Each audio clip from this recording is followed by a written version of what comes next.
Alors, je suis médecin anesthésiste. Je travaille à l'hôpital Cochin à Paris et je m'intéresse à l'anxiété préopératoire, qui est une dimension assez négligée de la part des anesthésistes, probablement pas assez valorisant. Et pourtant, c'est assez fondamental parce qu'on sait que les patients anxieux, en tout cas plus ils sont anxieux, plus ils ont mal après l'intervention, des douleurs qui sont plus fréquentes, plus intenses et plus prolongées. D'une part. D'autre part, les patients anxieux sollicitent plus souvent le personnel soignant, ils mémorisent moins bien les informations préopératoires. Enfin, les patients qui sont anxieux sont moins satisfaits et moins compliqués. Ça peut compromettre la réussite de l'intervention chirurgicale. Alors, ceci étant dit, voilà ce que je vous expliquais en préambule, l'importance de gérer l'anxiété des patients avant une intervention chirurgicale. Oui, pardon, juste avant ça, en fait, on s'est proposé, en fait, donc, d'étudier l'intervention musicale pour réduire le niveau d'anxiété en mesurant la variabilité du rythme cardiaque dans le contexte préopératoire. Et on s'est placé dans le contexte de la chirurgie ophtalmologique, qui est une chirurgie peu invasive, ça ne saigne pas, mais hyper anxiogène. Les patients ont une représentation préopératoire, souvent donc du couteau dans l'œil, qui est une image du chien andalou de Buñuel. C'est une image qui revient très souvent quand on pose la question aux patients. Donc ça, c'est en préopératoire. Et pendant l'intervention, ce sont des chirurgies qui sont réalisées souvent chez des patients réveillés, sous anesthésie locale, topique ou loco-régionale, enfin des patients réveillés, avec un champ opératoire oblitérant, qui n'est pas rassurant, et parfois soumis à la mauvaise humeur d'un opérateur qui n'arrive pas à faire le geste qu'il souhaite faire, qui est particulièrement anxiogène pour le patient. L'anxiété est un état émotionnel qui naît d'une perturbation de la balance qui existe entre le cortex préfrontal, le cortex cingulaire antérieur et l'amygdale cérébrale. L'amygdale cérébrale qui est le hub de la mémoire émotionnelle et qui est en étroite connexion avec le système nerveux autonome, lui-même constitué du système sympathique et du système parasympathique, et qui sont donc les deux valences du système nerveux autonome antagonistes et complémentaires. Donc système sympathique lié au stress et le système parasympathique lié à la détente. Et un des effecteurs du système nerveux autonome est le système cardiovasculaire, le cœur en particulier, et précisément le rythme cardiaque. Rythme cardiaque qui, en conditions physiologiques, n'est pas strictement régulier. On sait que chaque intervalle entre deux battements varie de quelques millisecondes, de façon tout à fait physiologique. Et cette variation, qu'on appelle variabilité du rythme cardiaque, HRV, en anglais, Heart Rate Variability, est donc un des reflets de l'activité du système nerveux autonome et de la balance sympathique-parasympathique, sympatho-vagale. Et cette HRV se mesure en fait de deux façons temporelle, en analysant les successions des battements des intervalles, qui donne une variable qui s'appelle, en haut vous voyez, SDNN, Standard Deviation, c'est l'écart type de la moyenne des intervalles, séquence temporelle. Et puis il y a une analyse spectrale en fréquences, qui donne des hautes fréquences et des basses fréquences. Et plus on a de hautes fréquences, plus on est détendu, plus on a de basses fréquences, plus on est tendu.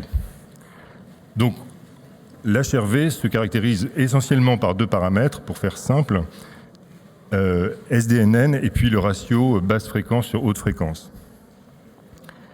Et puis de manière intéressante, on a réussi à montrer que les données, les variables HRV étaient corrélées à l'état anxieux déclaré par les patients. Parce que l'état émotionnel, finalement, est un état subjectif. On ne se fie que à ce que déclare le patient.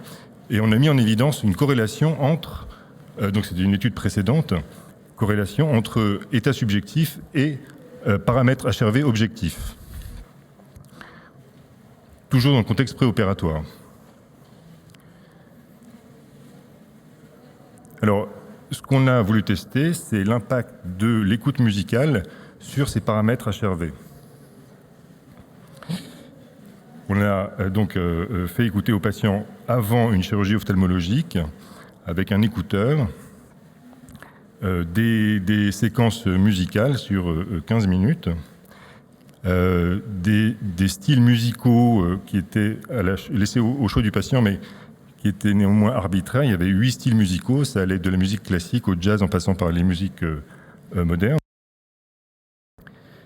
Et puis avec une architecture musicale standardisée, c'est-à-dire des morceaux donc, qui étaient uniquement instrumentaux, inconnus des patients,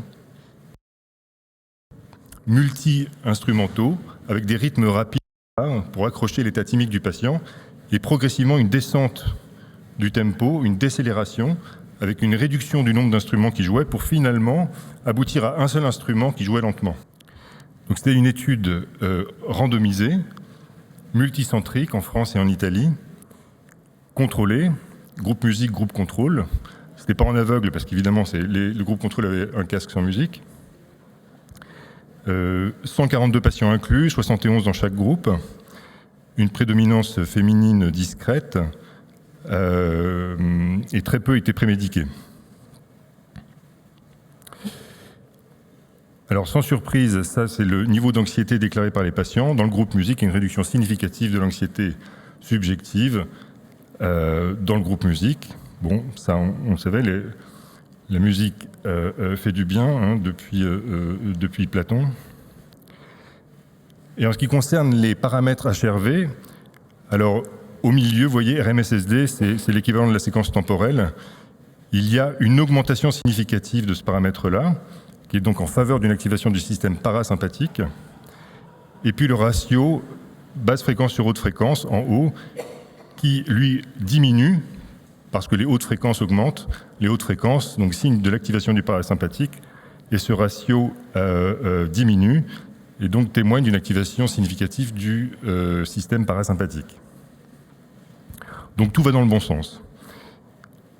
Et puis ce qu'on a fait, c'est que, donc ça c'est en comparant groupe musique et groupe contrôle. Et ce qu'on a fait, c'est qu'on a regardé au sein du groupe musique ce qui se passait au niveau des paramètres HRV en fonction du déroulement de l'écoute musicale.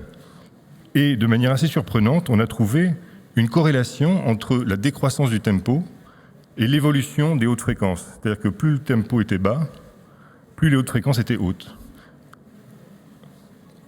Et ça, donc c'était significatif pour les hautes fréquences. Et pour la séquence temporelle, on est à la limite de la significativité, probablement manquer un peu de puissance, mais ça va aussi dans ce sens-là. Alors ça, ce sont des données. Les données qui comparent groupe musique et groupe contrôle étaient déjà bien connues, en fait. Là, je vous montre une revue de la littérature qui a été publiée en 2020 sur le sujet, impact de la musique sur la variabilité du rythme cardiaque dans le contexte préopératoire. Mais ce qu'on apporte comme données nouvelles, c'est cette corrélation entre baisse du tempo et paramètres HRV.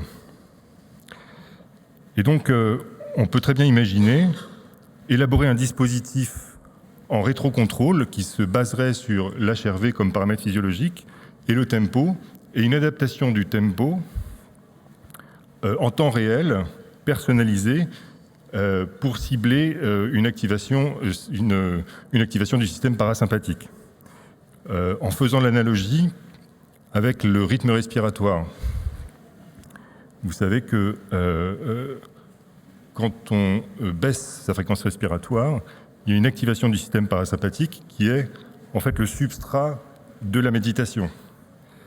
Et il y a des dispositifs de biofeedback qui sont développés, notamment les masques de réalité virtuelle qui incitent les patients à respirer plus doucement, et c'est par ce biais-là que la détente survient. Voilà. Donc, enfin, le résultat nouveau que je voulais vous apporter, c'est ça. Sans doute, il faut évidemment le confirmer, reproduire l'étude, mais on va essayer donc d'explorer et d'élaborer un dispositif qui permettrait de se mettre en biofeedback de l'HRV avec le tempo pour voir ce que ça donne, et j'espère qu'on pourra vous présenter ces résultats l'année prochaine.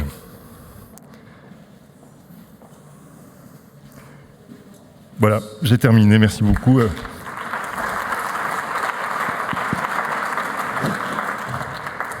J'avais deux questions méthodologiques. Ma première, c'était est-ce que vous avez monitoré la respiration, justement, l'amplitude et la fréquence de la respiration, d'autant plus que vous parliez de la corrélation que vous aviez montrée dans l'étude précédente entre la diminution de l'anxiété et la respiration, si je me souviens bien.